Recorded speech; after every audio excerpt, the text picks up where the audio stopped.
Lenny Kravitz isn't comfortable thinking of himself as a victim decades after a disturbing sexual encounter when he was a teenager. The 59-year-old singer-songwriter spoke with Esquire ahead of the release of his first album in 5 years, but he resisted describing unwanted sexual contact from a stranger as a sexual assault.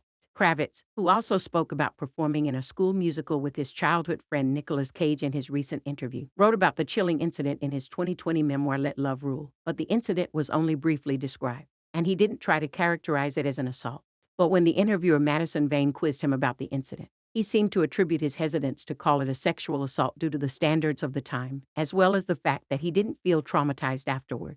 It's unclear exactly when the incident happened, but sometime in his teen years in the late 1970s or early 80s. Kravitz's parents went out of town and left him in the care of a male family friend, who was old enough to be an uncle to him. But then the man invited some of his friends over while Kravitz was sleeping in bed, and a woman allegedly snuck into his room and got into his bed before touching him in a sexual manner via Esquire. Though Kravitz didn't expend much ink on the moment, he made it clear that the way he had been violated would impact how he strived to treat the women that he was romantically interested in going forward. I wasn't interested in convincing or coercing women, he wrote. I'd been coerced myself and didn't like it. When asked if he now thought of the touching as a sexual assault, a term he didn't use in the book, he replied, it was an experience and a lesson. He continued, everything doesn't have to be so. Before trailing off and readjusting, he seemed to emphasize that his situation wasn't a reflection on how others might react to similar situations. I'm not saying that there aren't things that deserve to be addressed. Maybe somebody would say it should have been addressed and that it was, whatever, but that's the time it was, he continued.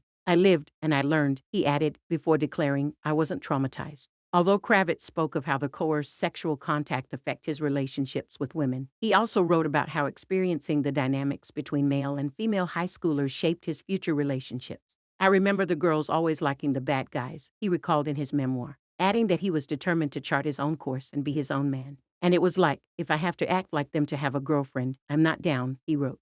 Elsewhere in the Esquire interview, Kravitz opened up about his difficulties with infidelity over the years and his fears of committing. He admitted that he struggled with being confident that this is the person for me, always thinking something else may be better. Although he seemed to regret cheating in the past, he described it as part of the journey. I put some people through some hard times, he added. Although he's currently single, Kravitz said he hasn't ruled out having a wife and children one day. I've grown enough. I've become stronger. I've become more disciplined, he said. I've become more open to be able to do so. But it's been a very difficult thing for me to figure out.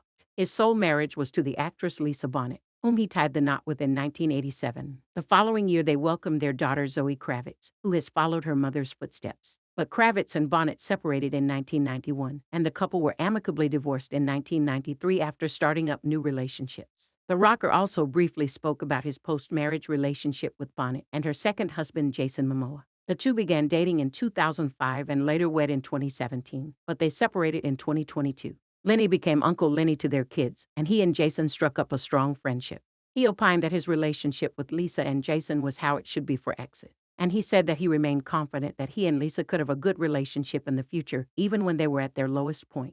I wouldn't think of it as this heroic feat, he added. This is just normal to me.